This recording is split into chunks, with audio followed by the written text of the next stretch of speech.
I believe this is while you were playing, but you let me know. You suffered a stroke. Yeah. And not just a regular stroke, a stroke that would have killed most people, it seemed like. Talk a little bit about how that happened. Was it something that you were aware of? Was there something that caused it?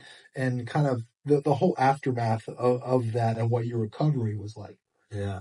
I mean, yeah, it's a long story from 2018. It started, Okay. I was for a week at the WWE in Orlando. So he was also trying to be a pro wrestler, right? So it was like pro rugby to pro wrestling to pro MMA. Okay. So you were in the process of maybe becoming a WWE wrestler. Okay. It was looking good at that time. Amazing. I just came back from Orlando, did a bit of kickboxing.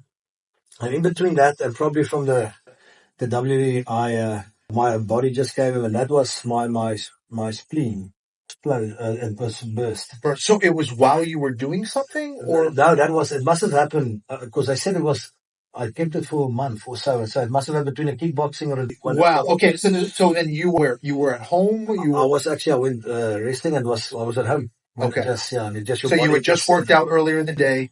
Yeah. You went that home. was by the night, and it's something that I feel my body just gave in, and that was actually also quite very dangerous. I was in the ICU there for 36 days for that.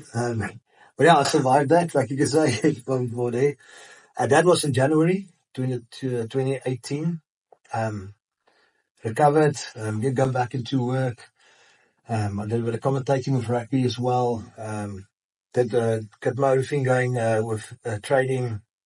And then August as well. I was actually in Durban. And we had a bit of wrestling with the guys, quite hot, humid. And I was coming from a shower and then it hit me. And I was on my own. So then I kind of went into kind of semi-coma until my daughter found me.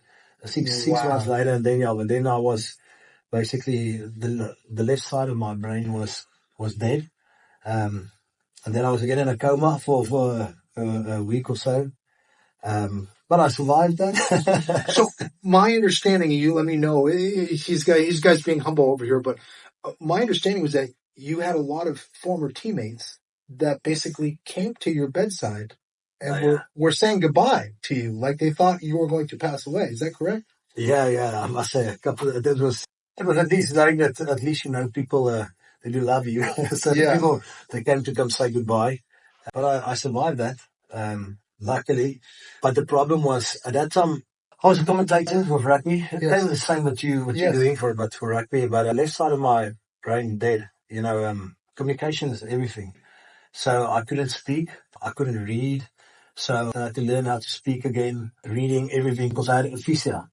So aphasia it's basically the bridge from your brain to your mouth. Okay, so I can still sometimes I say things that in my mind I think I'm saying one thing, but I'm saying something different. Wow.